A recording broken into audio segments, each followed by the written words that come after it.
Yeah, there's a yeah, there's a lot of I am a lot thinner. Yeah, it's like a little PTSD of I can still hear Fickell yelling at me over in the James, what were the deciding factors when you put it back to alma mater.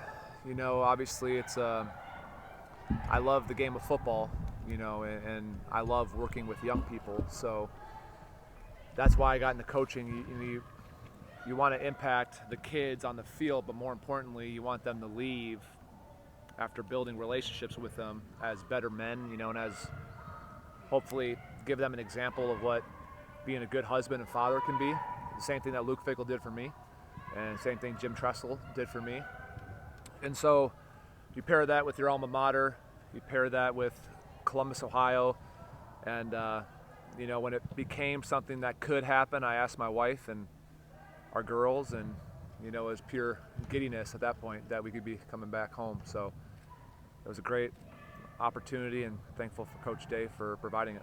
Jamie, what did you about coming here, or did you inquire about coming to Ohio State? Just wanted to know, you know, how much flexibility I would have to help with the linebackers. You know, obviously, Coach Knowles is, from everything I've heard, a fantastic and brilliant mind. So being able to have an influence on the room, and obviously working, you know, under Coach Knowles will be a big part of that. But I had a lot of responsibility in South Bend with the linebacker room, and you know, look forward to kind of earning everybody's trust, you know, here in the building, and kind of learning his scheme and how he wants to go about things.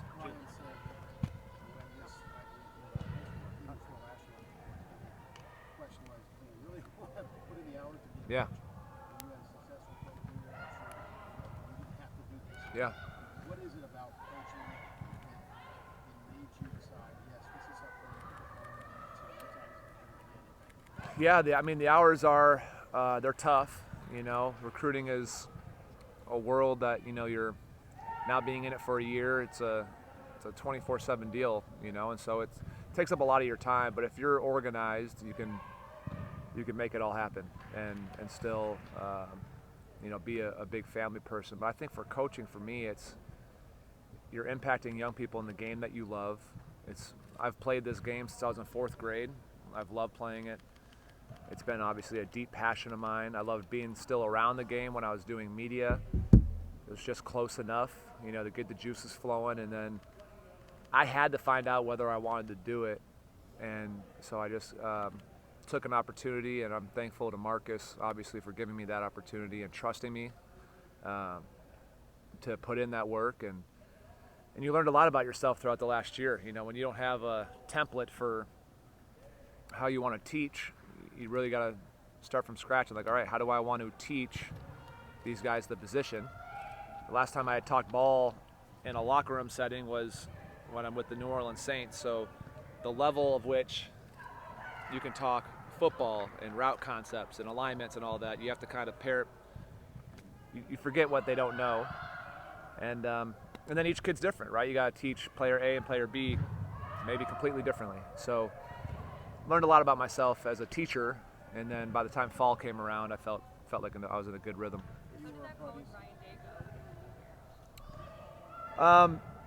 He at first inquired, you know, if I was something I'd be interested in.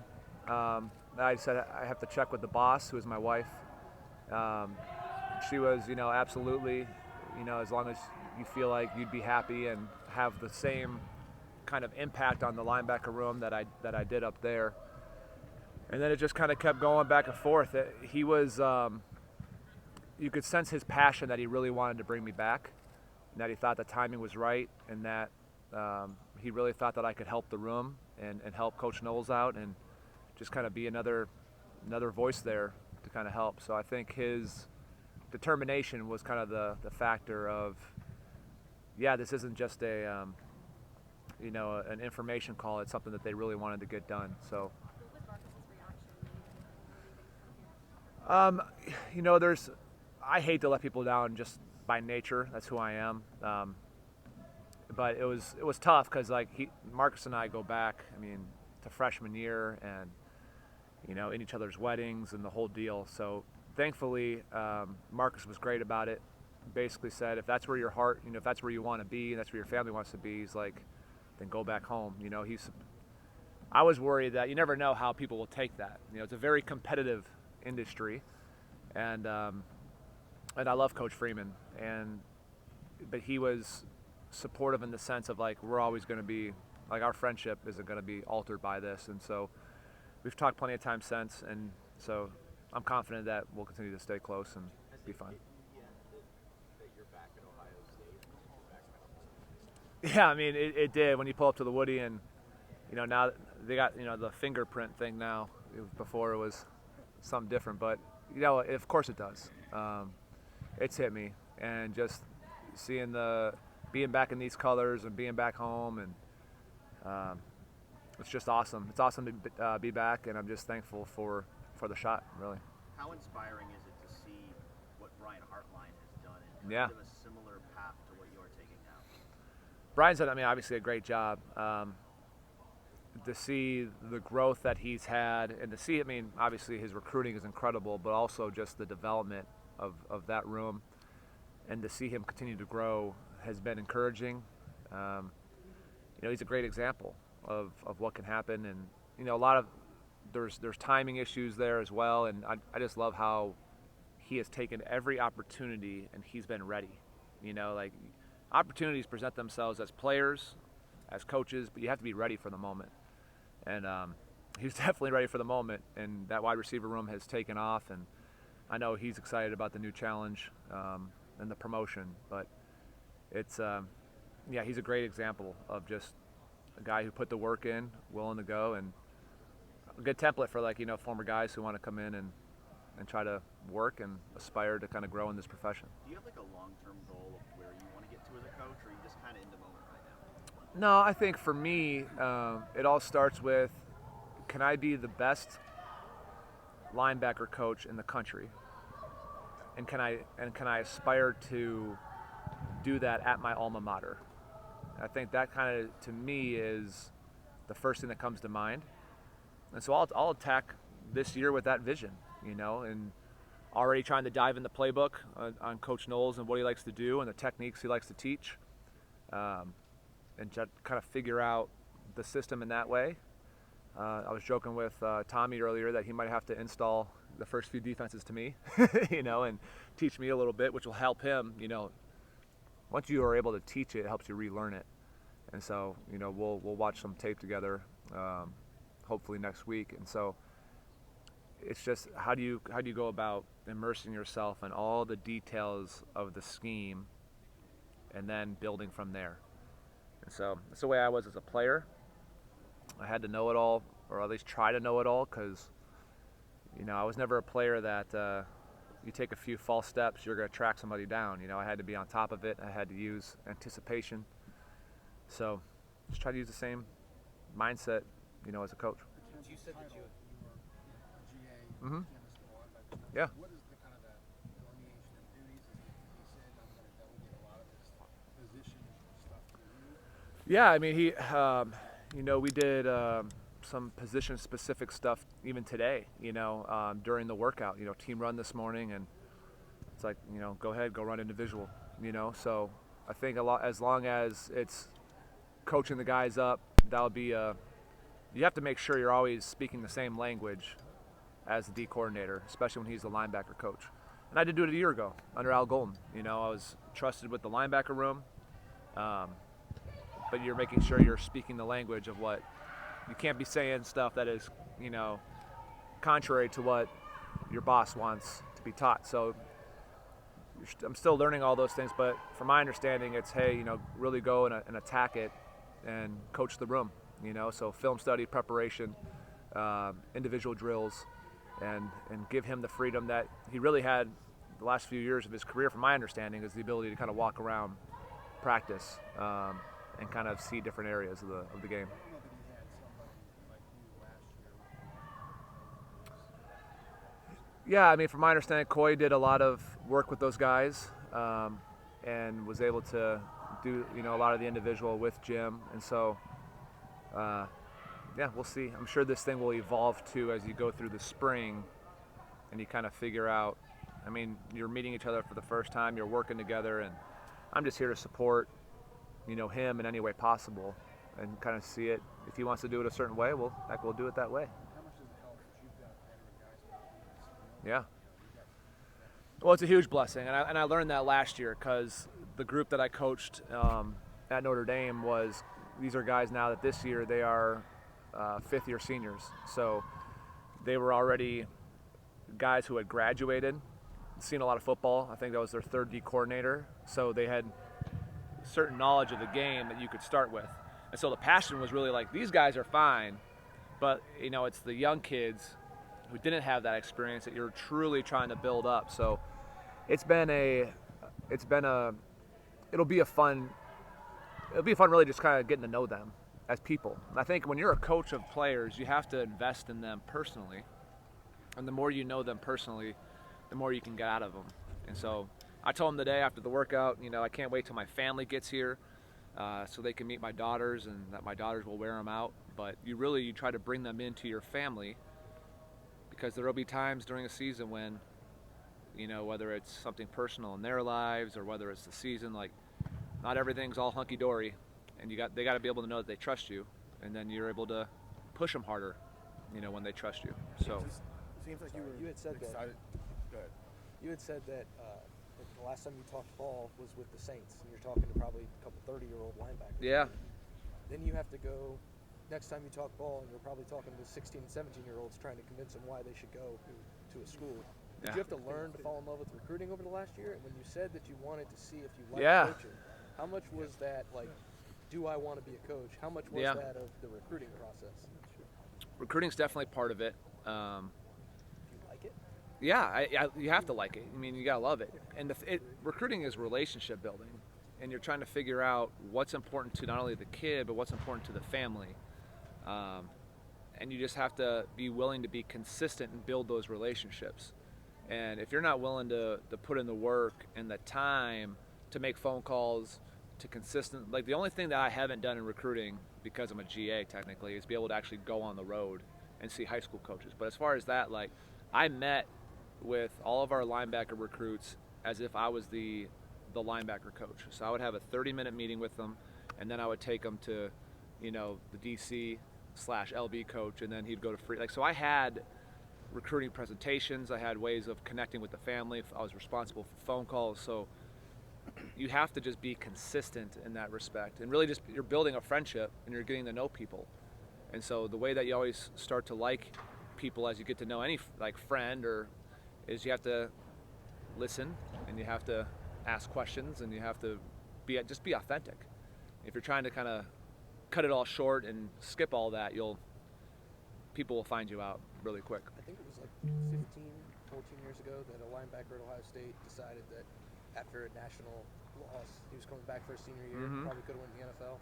Sound familiar? Yeah. A guy in your room now who kind of did the same thing, big stage, takes a loss, comes back for a senior year, could have went to the NFL. How excited are you to work with Tommy? Obviously Tommy and Steele together, but Tommy in general, there seems to be some similarities there. Does that excite you to be able to work with him? It does. I'm excited to work with both of them. Just from everything you hear and that I observed today, being at really the first workout that I've been at, is the leadership, just the way they play the game. I've been watching some of the installs, and you see the way Tommy plays the game, the way Steele does. So I'm excited for the whole room. But yeah, there's a little bit of similarity there with Tommy, and I was just letting both those guys know, like, reach out with any questions you have. Don't hold anything back, and it'll take me maybe a little bit to kind of get to the point in the scheme where I can help them. But there will be some stuff instantly that I'll be able to help with running back alignments or tight end splits or things that the offense is trying to attack you, where I've been in their shoes, literally. And I know the issues and where we can get beat and how to protect ourselves in those situations. So I'm excited to work with those guys.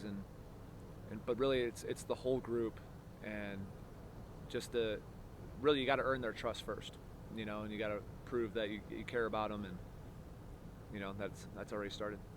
Building off the recruiting stuff a little bit, when Hartline first got officially hired as the receivers coach, part of that idea from a recruiting standpoint is who better to show you how to be an Ohio State wide receiver than a dude who's done it and walked the path you want to walk. Yeah. I don't know if you thought about it that way, but eventually you want to be an assistant coach and keep you to move up this ranks. Is there any part of you that looks at Heartland and go, I can do that exact same thing for a linebacker at Ohio State? Well, that's the goal. I mean, I'd be lying to you if that wasn't the goal.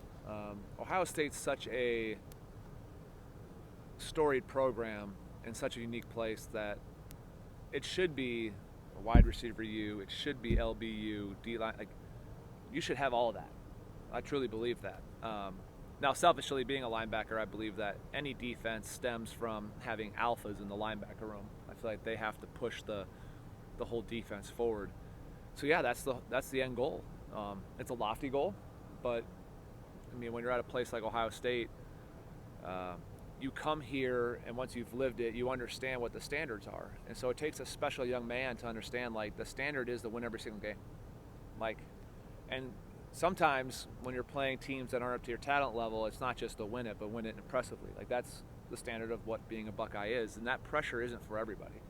So you have to find the right kids, the most talented kids, the kids that fit, want to be mentally and physically tough, and then try to get them to come here. But it's a lot more natural, obviously, when it's somewhere where you've played, and Ohio State to a degree sells itself. But you have to, when you have somebody who's been in it, walked through it, gone through the same stresses. Times change, all that change. Social media, I get all that. I'm not naive to all that, but it's still the same.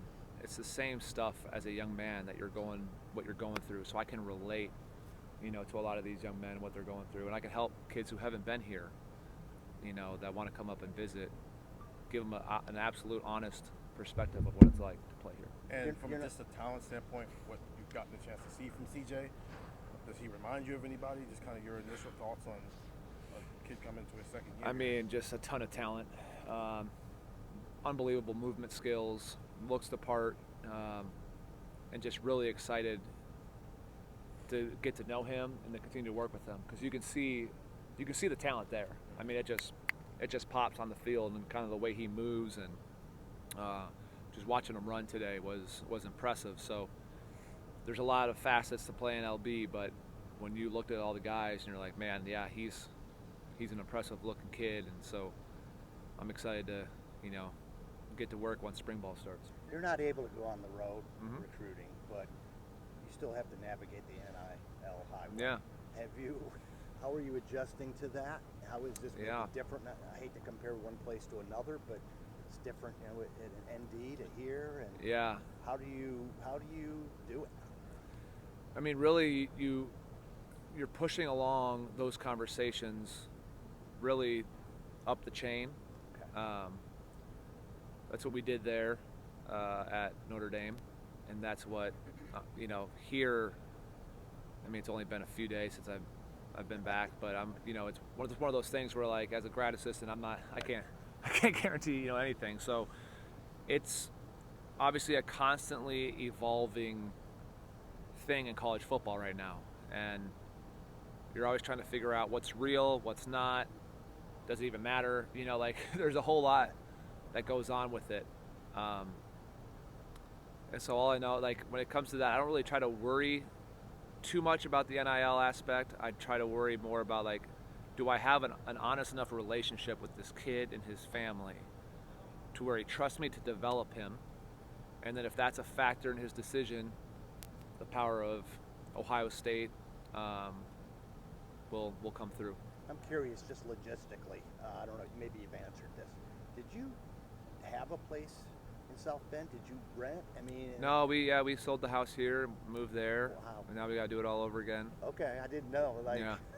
I'll drive back tonight because we're off tomorrow and Friday, so I'll go back tonight and see my family and enjoy the weekend with them, and then come back late Sunday night.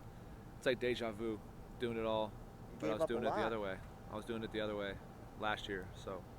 Do you want to live in the same area, or are you guys looking in a different area? We're all over the place right now with it, whether to rent for a few months or to where more homes pop up. I would assume it'd be in the same area. We were out in Dublin, kind of the Dublin-Powell area, but inventory is limited at this time. So. What was your first conversation with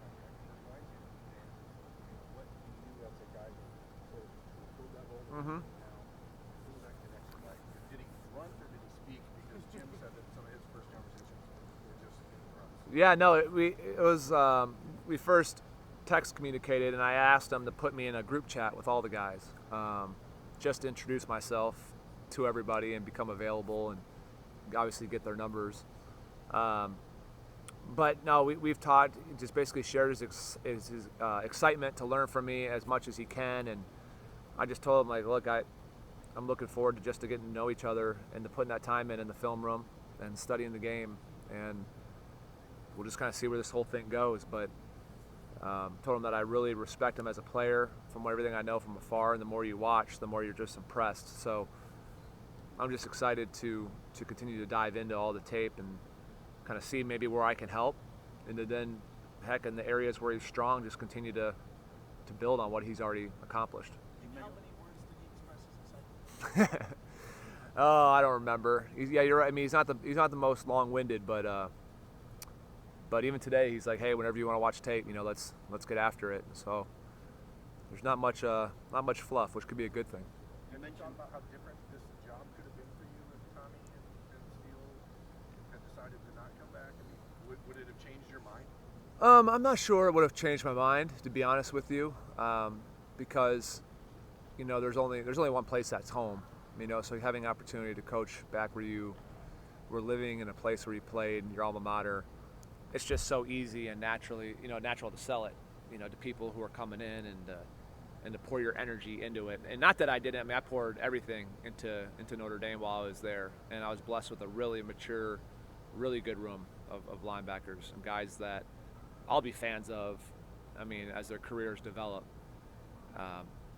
But it wouldn't have affected my decision, because ultimately it's the place and the people and the opportunity here at your alma mater is what drew me. Generally speaking, what do you think about the 4-2-5 and really having two starting linebackers? I know you guys are mixed things up, but what do you think about the 4-2-5? Well, to be honest, I know that after talking to Heartline and a bunch of people about the scheme, is that it's difficult to go against, and there's a lot to it. I was talking with Coach Walton about it, because I played for Coach Walton when I was with the Rams. So Coach Walton was my DC for a year, and so we've had conversations about it. And I love how attacking it can be. I love how things can be grouped together and can appear to be very complex to the offense, but once you get it down, very simple. The hard thing for me is, like, you know me, Dave. I want to dive in and know the ins and outs of everything, and it's like day 3. So it's like I have to calm myself down and be like, it's okay. It's going to take a little time to truly chew it up and spit it out, but I'm excited to keep learning it. But yeah, a lot of times, to be honest, when we were at Notre Dame, we played so much sub or nickel defense anyway. It was a Mike and a Will in the field, and I think that's where just college football has gone, is that it's so spread out. People are trying to stretch you horizontally and vertically. So it's funny. I was talking to Steve Spagnuolo, who was my head coach at the Rams, who's now DC with the Chiefs, last year, and I said, any advice as I get into this?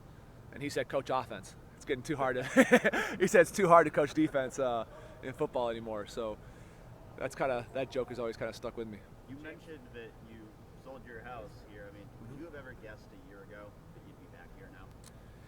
No, but this profession is unpredictable at times. And what I've learned from being, a part of a staff is there are so many moving parts, and timing plays a factor, and it's just hard to predict, when is the right time to go somewhere. But I wouldn't know. I wouldn't have.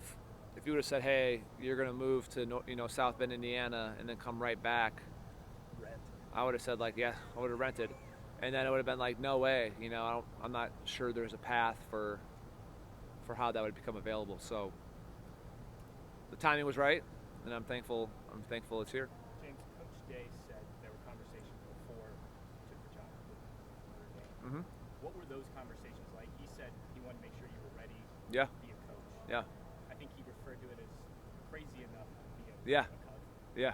Why did you decide to do it? Obviously you didn't need to, and what were those conversations like at that point? We had conversations about opportunities here before, and timing is a part of it. Sometimes there's not places on a staff to. And look, you certainly, and after being in it for a year, there are a lot of people that go into a staff, and guys who do very critical, important roles that you can't just say, hey, no, just create a spot or move. It has to be a timing to it. And so, you know, I tried, and we'd had conversations, and he did say that, are you crazy enough to do this? And Coach Fickell had said some of the same things when I talked to Luke. I think 3 years ago, he had said, are you sure you really want to get in this thing? And, you know, when I talked to Luke initially, and then it's like, you know, I think so. And then you go back, but there was something itching in me to where it's like I had to find out. I'm like, otherwise I'll look back. I'll be too old to not have connections to get in there and try it. And so it just happened that Marcus, I mean, I talked to Marcus before, even when he was just D coordinator, and I just said to him simply, if you had any opening on your defensive staff, let me know. I'll be willing to move to South Bend and try it out. And then he gets named head coach, and it became a little easier for him to get me in there. And I just wanted to prove to people everywhere that I wanted to embrace the grind of it all. And so it is what it is. Was the itch? Just how did it match up to what you expected last year? The hours were the same as I anticipated. You know, you knew how busy you were going to be. Just really, it was figuring out the most unique thing was just figuring out how you're going to teach and how you wanted to start teaching. Because you think you can start with like, hey, here's our base defense, here's what you got, here's where we're going to align, here's what we're going to look at, here are the adjustments. But then you don't realize that some young kids, when you say, hey, align in a 30, they look at you like, what the heck is a 30?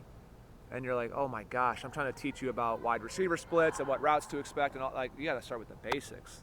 And you got to make sure, so I'll never assume anymore with young players that they know what an A, B, C, D gap is or what you mean by certain terminology. So you start there, not to insult their intelligence, but then you start to build upon that. And so you just kind of figure out how you teach, how you're going to approach it. And then certain guys need more love, and certain guys need a little more kind of kick in the rear end, you know, to get going and motivated. Everyone's different. And so you're trying to learn personalities too, which I think now is fun, because you're trying to figure out how do I motivate player A versus player B, and then some guys like player C, I don't need to motivate him. He's self-motivated. He's gonna do everything you ask. So. James, was there a primary itch? Was it of wanting to teach what you spent years learning, etc.? Was it wanting to be part of being on the inside of something from the other vantage point? Did you miss, like Chris Billman said when he took the Lions deal? Yeah. He just wanted to be part of something that on Sunday there's a W or an L involved, and he missed that aspect, that competitive aspect of it. What drove you most to get into this? Well, it's wanting to impact young people, but it's also being a part of something bigger than yourself. There were aspects of sports media that I enjoyed thoroughly, to be honest with you, but then there was parts where it's like at the end of the day I wanted to be a part of a team again. And when you're a part of a team, you're a part of a broader community to accomplish something great. And so it's that passionate drive of competition where there's a winner and a loser, similar to what Spiels is talking about. Yeah. And so you want to get in and really try to, so it's like the best of both worlds. We can go out there, we can compete, and our job is to win football games and to win them all. And sometimes win them impressively. But at the end of the day, it's also, will some of these young linebackers, or even the older guys, will they leave here with someone in their life that they can say, you know what, not only did Coach Laurinaitis teach me ball, but he taught me what it's like to be a good father and a good husband. And you hope that now they're able to go on and then help them realize the power of Ohio State. And you can set yourself up for the next 40 years after ball. Hopefully every guy that comes through plays for 10 years in the league. But I can share with them, like I lived my dream out for 8 years. I retired at 30. There's a lot of life left, you know? So the then what, whether you play 10 or whether you're just, hey, I'm here at Ohio State for 4 years, utilize the power of the brand and the network and the connections to set yourself up for the next 40 years after that. And so hopefully I can help them see that. Did this past year also set you up to know when to speak up and when not. You understand what I'm saying? I mean, meaning, Yeah. are you being part of a staff and Yeah. being a lower member on the staff? It's an interesting dynamic, isn't it? It is. I just like to, you see it from the player's perspective naturally. Because every time, even when I look at a scheme, I'm learning it from. I always look at it from the backers out. It's just naturally. It's what I'm gonna go to. And so whenever there's something put in, and maybe you didn't think about it versus this formation, you just kindly, okay, well, what's the check versus this? Yeah. And then it's silent, and then you just kind of let them talk about it. And then you're like, okay, what's the check versus this? Or you have a pressure based on the back. Well, what if the back's not offset and he's behind the quarterback? And there's silence. And then, you know what I mean? Like, it stirs, like, so there's a way you look at it. And some of the other coaches do it too. Like, if you're a corners coach, you're like, hold on a second, you want me to do this? So it's just, you try to poke the issues that can come up or just be unspoken of. And most of the time they're found, but, and I did the same thing as a player. I would wear guys like myself out, our GAs and QCs, because, you look at the playbook pages and you're like, well, they better match up to what we're doing, because I was like, I need to know what we're doing. I need to know where I'm going. Otherwise, I'm not making the play. I wasn't going to be out here running a 4-4 or anything. I had to step right. October 28th, you guys go to Wisconsin. What's that going to be like for you? Oh, it's going to be, it'll be interesting to see, it'll be fun. I mean, Wisconsin's a great place to play. And then let alone with Luke being there, and who's obviously such a huge mentor to me. And I mean, Luke Fickell got so much out of me as a player and pushed me so far past what I thought I could achieve, that it really is a lot of the inspiration for, coaching, is trying to get kids to, like, they don't even know where they can go or how good they can be. And so he won't be fun to, like, you're not going to be able to say hi to him before the game. He's too competitive. It'll have to be a post-game thing. You don't think you made him? No, I think Luke made himself, man. I think Luke, he was the same way with AJ, who was a guy that I certainly looked up to as a freshman. I mean, AJ Hawk to me still is, like, AJ Hawk's a dude. And so I think, Luke always had guys that he just continued to develop and got the most out of them. Okay, we've got to wrap it up. James, thank you Yep. so much. Yep.